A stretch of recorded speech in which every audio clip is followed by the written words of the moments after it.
je sais qu'il existe quand même des fonds européens qui financent en fait des programmes de recherche dans notamment des entreprises françaises et donc bien sûr d'autres entreprises européennes.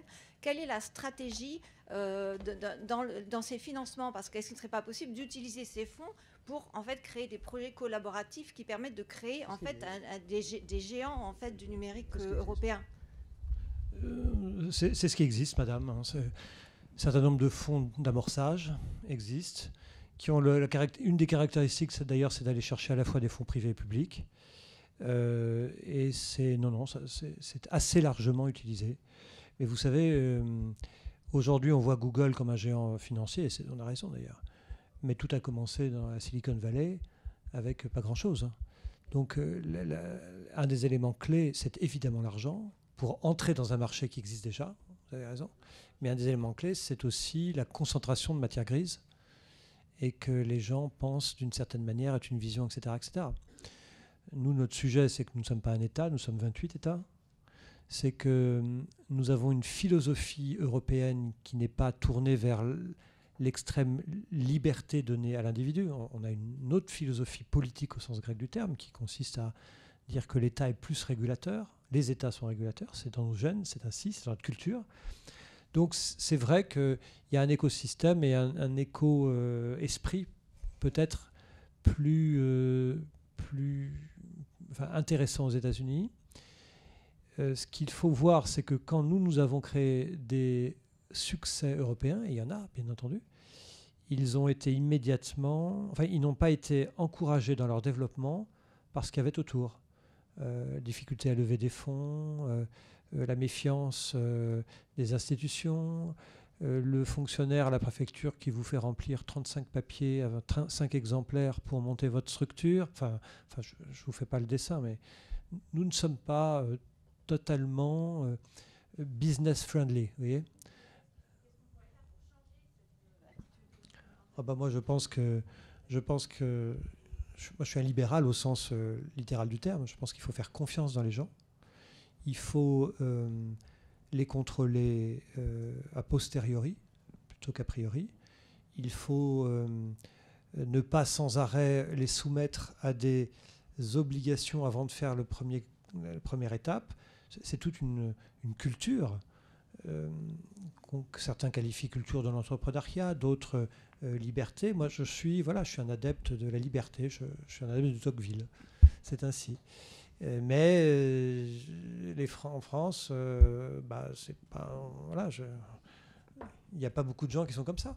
C'est assez intéressant d'ailleurs de noter que, regardez sur la sphère politique, les socialistes sont en train de mourir parce qu'ils n'ont pas fait cette démarche. Mon propre parti politique est très ambigu. Voilà, il y a de grands régulateurs chez moi. Il y a des libéraux, mais il y a de très grands régulateurs. Front National, n'en parlons pas, c'est extrêmement régulateur. En fait, dans une approche administrative, si vous voulez. Chez le président de la République, c'est quand même assez hétérogène. Même s'il y a une parole libérale, mais en réalité, c'est très hétérogène. Non, en fait, nous ne sommes pas un pays qui aimons faire confiance. Nous aimons la norme. Je vous ai expliqué, j'ai commencé comme ça, que c'était important, la norme, parce qu'elle permet de lutter contre les abus, etc. Tout ça est vrai. Mais intellectuellement, nous sommes un endroit où on se méfie, alors qu'on devrait faire confiance. La question de la confiance intéressante, allez voir l'eurobaromètre, et il y a est-ce que les gens ont confiance dans l'absolu, et vous verrez que la France est le pays de l'Union où les gens ont le moins confiance, en tout. Et ça date pas des Gilets jaunes, c'est un truc, on traîne ça depuis des années et des années. C'est comme ça. Nous sommes méfiants. Jules César disait que nous sommes batailleurs, comme vous le savez, le président de la République nous l'a rappelé, il avait raison, mais batailleurs parce que méfiants entre tribus gauloises. Il y a une question ici. Madame. J'avais une réponse. Bonjour Vadana Keo, je me permets de vous poser une question concernant donc les enjeux numériques avec le développement durable. Donc pour moi, c'est essentiel de parler donc du développement durable avec l'enjeu du numérique, parce que la nouvelle génération s'intéresse énormément donc à la transition, au problème de transition donc écologique. Est-ce qu'on peut dire que le numérique est un accélérateur de la transition écologique? Je pense que oui. Vous allez penser, je pense, la même chose. Et donc, par conséquent, il faut peut-être penser à un changement de comportement. Donc, peut-être partir sur des changements sur les formations dès le plus jeune âge. Est-ce qu'il y a des mesures qui sont prises par rapport à ça? Alors, madame, tout d'abord, juste en introduction, la notion de développement durable, elle est entrée dans les mœurs politiques, mais comme vous le savez, chacun y met ce qu'il veut. Donc on a entre le gars qui vous dit il faut moins manger, j'en ai un dans un grand débat de cette semaine à la Garenne, il m'a dit il faut prendre 3 douches par semaine. Je préfère pas aller chez lui. Hein. Vous voyez, donc le développement durable est la condition d'un développement harmonieux. Voilà. Et évidemment, tous ces éléments de progrès numérique vont nous permettre de mieux gérer cela. Alors comment il faut faire il va falloir inventer des nouveaux métiers, inventer de nouvelles façons de penser. Et vous voyez qu'à l'école, désormais, en élémentaire, on va apprendre aux gens à programmer. C'est aussi un élément qui me paraissait, très franchement, je parle très, très inutile. Quand les instituts de ma commune sont venus me voir en tant que maire, on va apprendre la programmation, il nous faut des outils. Je dis, mais écoutez, déjà, apprenez à écrire, à compter, à lire, ce sera déjà pas mal. Mais en fait, j'avais tort. Il faut apprendre à lire, compter, écrire, ça compte toujours, mais à programmer aussi. Il faut revoir, en fait, notre manière globale d'appréhender l'activité humaine en général. Donc oui, ça va produire les meilleures choses. C'est comme dans la santé. Le numérique va développer les meilleures choses comme le pire. Par exemple, moi, je ne souhaite pas qu'on puisse me dire de quoi je vais mourir et quand. Peut-être qu'un jour, on pourra, avec un grand big data qui va analyser les gens qui ont un ADN assez proche de moi et des conduites de vie assez proches de moi. Ils seront capables de me dire, oui, vous êtes dans cette classe-là, vous avez une chance importante de mourir à tel âge. Ben, moi, je ne veux pas le savoir. En revanche, je veux en bénéficier pour être mieux traité et avoir la bonne chimiothérapie si j'ai un cancer. Vous voyez ? Donc, c'est comme tout. Bon. Non, parce qu'il y a la question. Bon, on va remarquer que la majorité est quand même très envahissante quand l'opposition veut parler. Allez, je te passe le micro. Merci. Non, déjà sur la précédente question, parce qu'il y a des fonds. La France, dans le précédent cadre pluriannuel financier qui se termine là en 2020, sur ce qu'on appelle Horizon 2020, consacré à la recherche et à l'innovation, on a constaté dans les premiers bilans à mi-étape que nous tirons moins d'argent que nous mettons dans le système. C'est-à-dire qu'on a un taux de réussite sur ce que nos chercheurs vont chercher comme budget européen, mais on présente très peu de budget.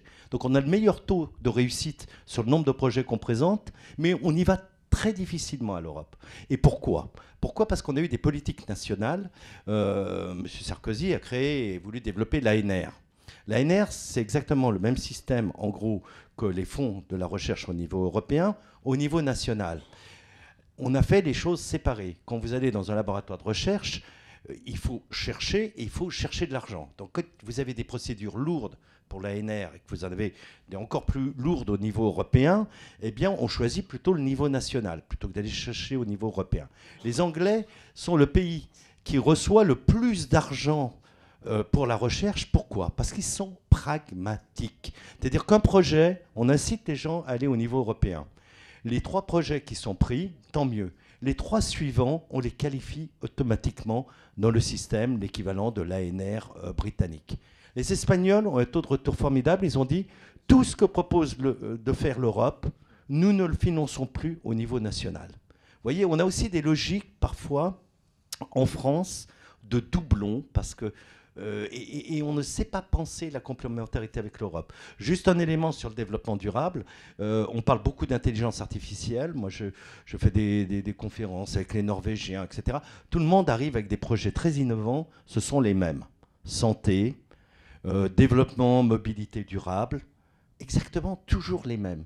Et j'ai discuté avec pas mal de chercheurs que j'ai auditionnés. À l'INRA, on a toute une partie de travaux qui sont faits sur intelligence artificielle et agriculture. Eh bien, on se rend compte que dans cette filière qui n'est pas développée, comme axe de recherche principal dans l'intelligence artificielle, on peut avoir une productivité meilleure, avec moins d'entrants, c'est-à-dire moins de produits chimiques, avec un meilleur assolement, une meilleure prise en compte de la météo. Je suis allé voir la FNSEA.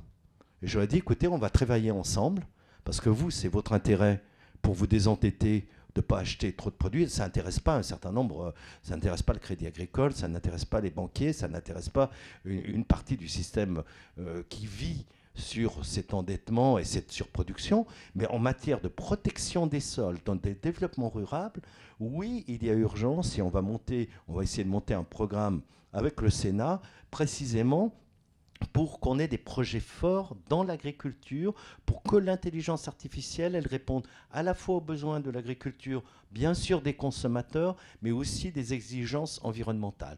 Et là, les capacités de mettre toutes ces données ensemble, un peu plus compliqué qu'une simple application numérique, c'est extrêmement important. Voilà, j'ai une question ici. Oui.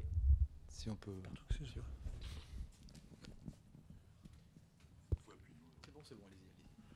Oui, bonjour monsieur. J'aurais voulu savoir combien vous a coûté la salle et si vous êtes content du nombre qu'on est ici à vous écouter. Je voulais vous dire aussi que ça, je l'ai trouvé au syndicat d'initiative. Donc, je ne l'ai pas trouvé sur le Internet et compagnie. Hein. Donc, toutes ces questions, ça m'intéresse. Vous parliez de bouquins aussi tout à l'heure. Vous aviez dit qu'il y avait 3 ou 4 tomes, ou je ne sais quoi, quelque chose comme ça. Moi, je n'ai jamais lu Victor Hugo. Alors, ce n'est pas en lisant vos bouquins, je ne les lirai jamais. J'ai regardé un petit peu tout ce que vous avez dépensé en papier, là. C'est pas terrible non plus. Je vais partir de cette salle ici. Je vais retenir que vous avez fait de la campagne pour numérique et compagnie, là.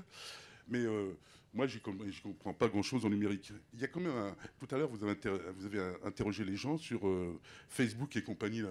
Il n'y a pas beaucoup de gens qui vous ont répondu. Sur le iPhone, pareil. Alors, il y a quand même un flottement, là, dans tout ce modernisme. Alors, je voulais savoir ce que vous pensez de ce que, si vous avez bien compris ce que je vous dis. Très honnêtement, non. Oui, mais c'est ce que je vous reproche. Hein.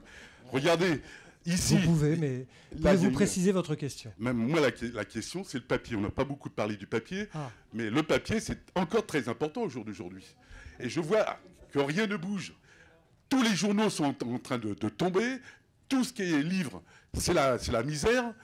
Je veux dire... Je m'interroge quand même. Bon. Mais si, il faut le dire. Non, mais monsieur a raison. Monsieur a raison. On lit aujourd'hui moins de journaux papier qu'on en lisait il y a 40 ans. Ça va de soi. Peut-être d'abord que les gens savent moins lire. Voilà, c'est une petite élément. Écoutez, monsieur, en réalité, l'administration va passer peu à peu, et passe d'ailleurs à la dématérialisation. Aujourd'hui, quand vous soumettez un marché public, alors qu'avant, vous deviez déposer votre dossier avec des tonnes de papier. Aujourd'hui, tout ça est dématérialisé. Peut-être ne va-t-on pas assez loin. C'est vrai que des pays comme l'Estonie sont allés très loin, mais pour une raison simple, c'est que l'Estonie est partie de zéro. Il n'y avait pas d'État. Ils sont devenus indépendants après la chute des Soviétiques. Il a fallu créer une administration. Ils se sont posé d'emblée la question de savoir comment ils allaient faire. Et ils ont décidé de faire tout numérique d'un coup. Ce qui d'ailleurs accessoirement pose un problème que personne ne soulève, mais on verra dans quelques années. C'est sur la souveraineté de l'Estonie, qui a quand même confié à des tas d'opérateurs privés la gestion d'un tout un tas de données. Je vous dis ça, vous le notez dans un coin et on verra dans quelques années. Donc, tout est imparfait, mais la révolution numérique, ce n'est pas une révolution numérique, c'est une évolution. L'idée, c'est qu'on va éviter de couper des têtes. On va plutôt essayer de faire progresser un certain nombre de gens. Donc, moi, je ne rêve pas d'un monde, je vous le dis, je ne rêve pas d'un monde où le papier disparaisse. Je suis un grand amateur de littérature française, très classique. Vous voyez, moi, je ne connais pas grand-chose à d'autres choses en matière de littéraire. Mais je lis toujours des trucs en papier. Je n'arrive pas à lire sur une tablette. J'y arrive pas. J'ai pas l'odeur du papier, j'ai pas le sentiment de passer d'une page à l'autre, je n'y arrive pas. C'est ainsi. Bon, donc le monde est imparfait, il faut l'accepter tel qu'il est, mais si déjà au niveau des administrations, on fait en sorte qu'il y ait moins de paperasse, eh ben, ça sera très bien. Et c'est déjà le cas. Hein, c'est déjà le cas. Enfin, vous avez demandé qui paye pour la salle. Je ne sais pas. Je pense que personne. Merci la mairie de Clamart. Voilà, donc c'est la mairie de Clamart. Monsieur Jean-Didier Berger, voilà. le maire de Clamart, qu'on aurait dû remercier, nous a prêté cette salle. Voilà, je dirais, il faut... Et puis alors, si vous avez des papiers sur la table, soyez plutôt heureux d'être informés, monsieur. On a fait assez peu de papiers quand même, pour être honnête. On a fait beaucoup par Internet, voilà. Bien sûr. Monsieur... Vous trouvez qu'il y en a trop, c'est ça? Ah ben... Ah, je ne sais pas. Mais vous trouvez qu'il y en a trop ou pas assez? Ah, d'accord. Ça, il faut que je vous renvoie à ces messieurs du mouvement européen. Messieurs, vous n'êtes pas bons. Voilà. Ouais, bonjour. Moi, j'ai une petite question. On parle des GAFAM et tout ça, et du numérique.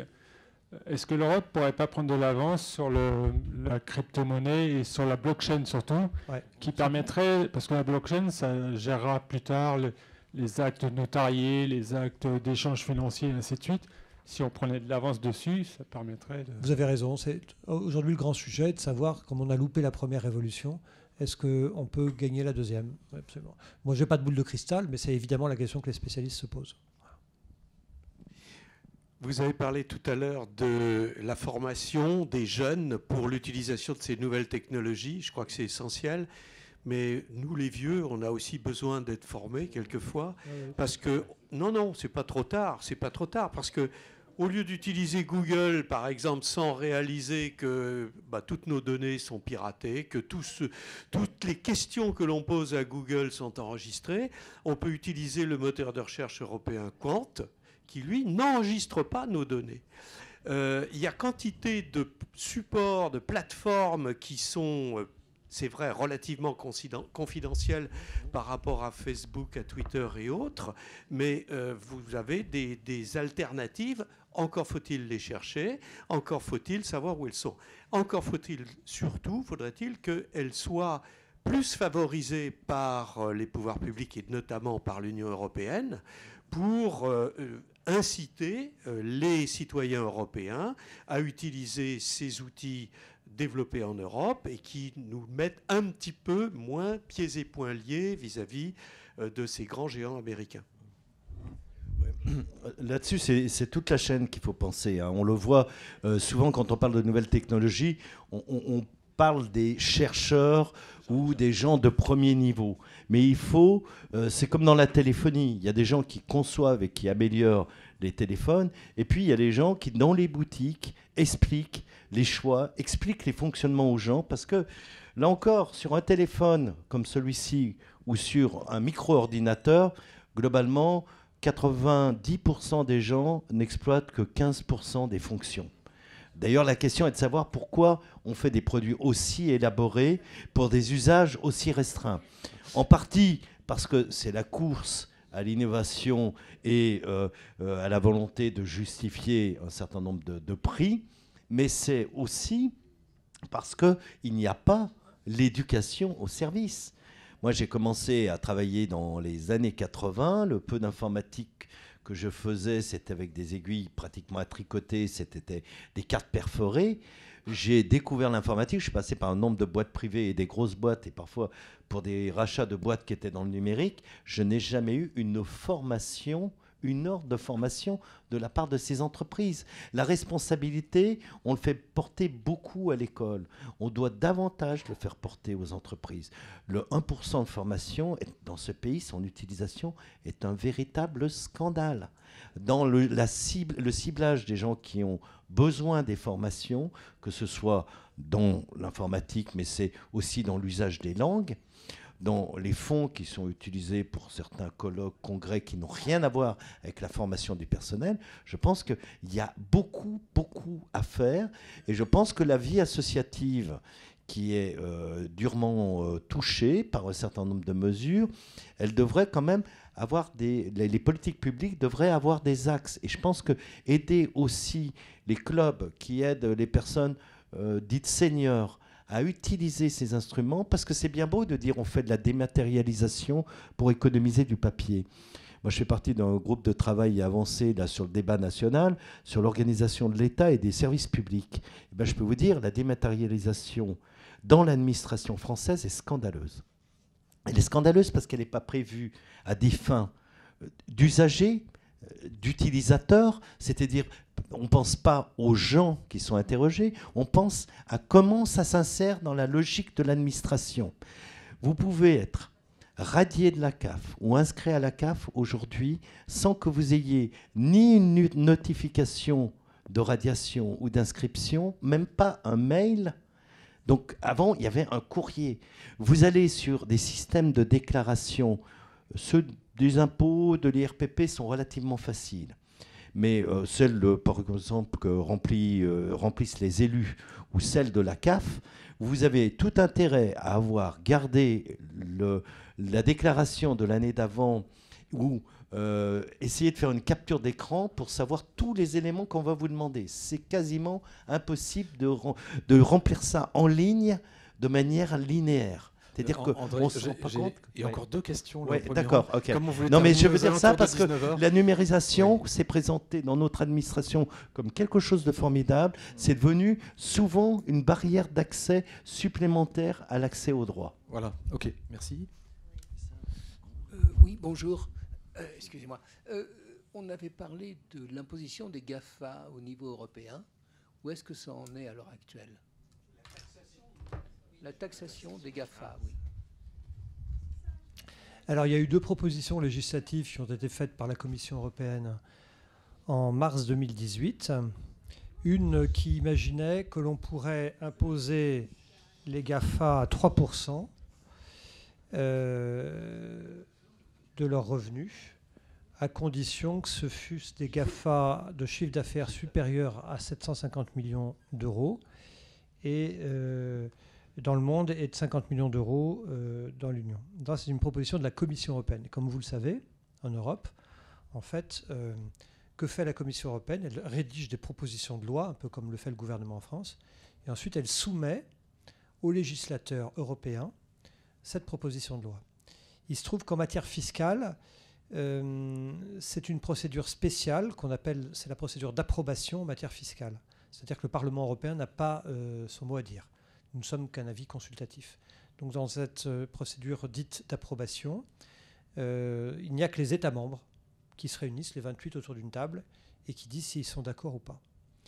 En matière fiscale, il faut que les mesures se prennent à l'unanimité.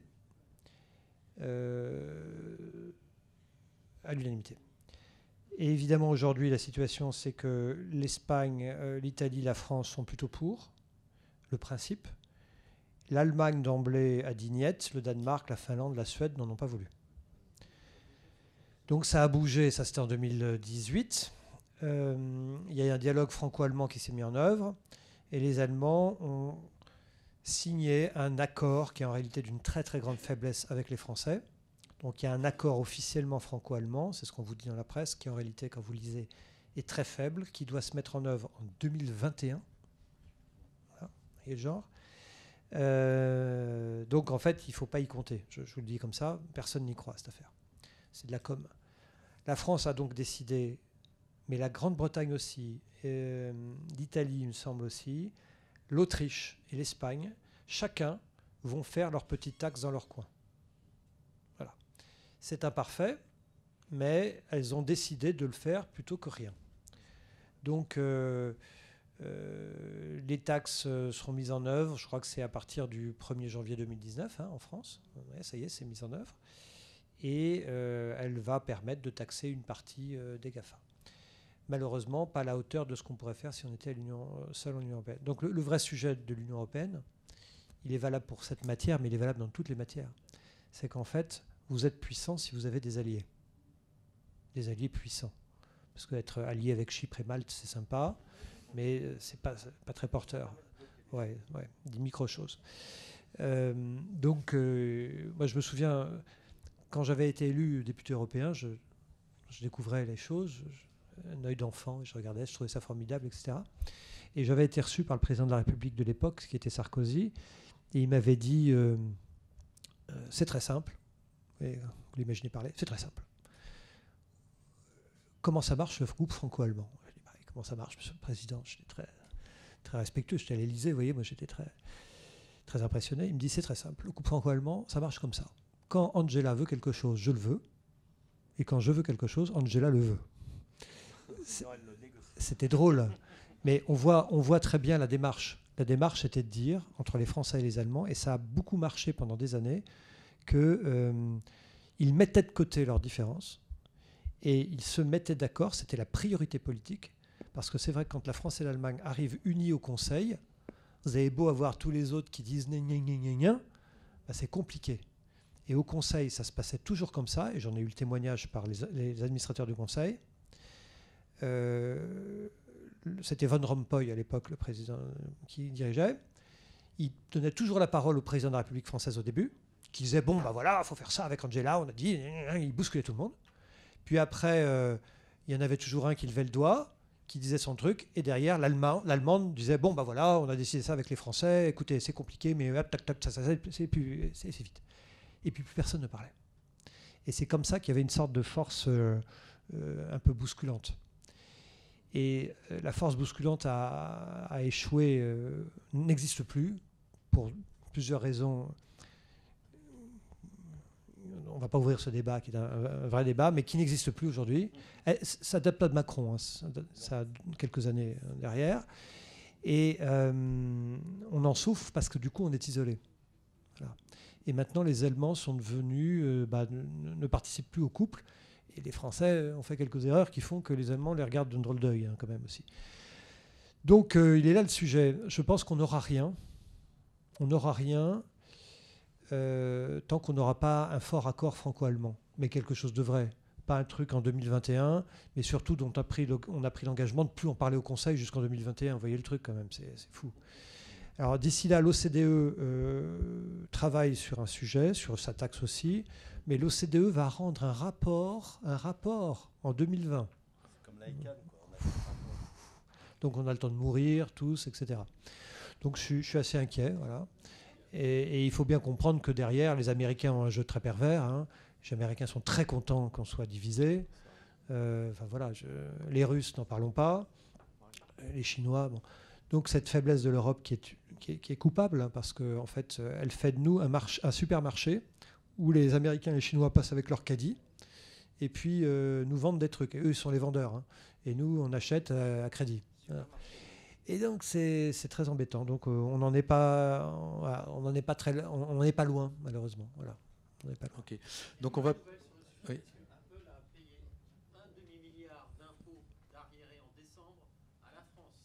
Ah oui. Bon. Tant mieux. Tant mieux. C'est qu'il devait en devoir 50 fois plus. Alors. Ça, c'est Okay. Non mais vous savez, je vous raconte l'histoire. On a voté au Parlement européen, j'étais là il y a 2 jours, une directive dite droit d'auteur, copyright. Un truc on en a tous entendu parler. Pour permettre que quand vous avez écrit une chanson et qu'elle est jouée sur YouTube, que vous puissiez toucher un peu d'argent. Quand même, c'est pas extraordinaire. C'était qui les opposants? On avait 2 types d'opposants qui ont fait une pub d'enfer contre nous. Il y avait d'abord tous les naïfs de l'Internet qui disent Internet doit être libre, on doit pouvoir tout mettre, super, allez-y, on met tout est gratuit. Okay. Et vous aviez Google, YouTube, qui faisait une publicité d'enfer en disant on va tuer la liberté sur Internet. Et je rentre chez moi et j'ai mon fils de 14 ans qui me dit Papa, t'as pas voté pour l'article 13 ? Je dis mais comment tu connais l'article 13 toi ?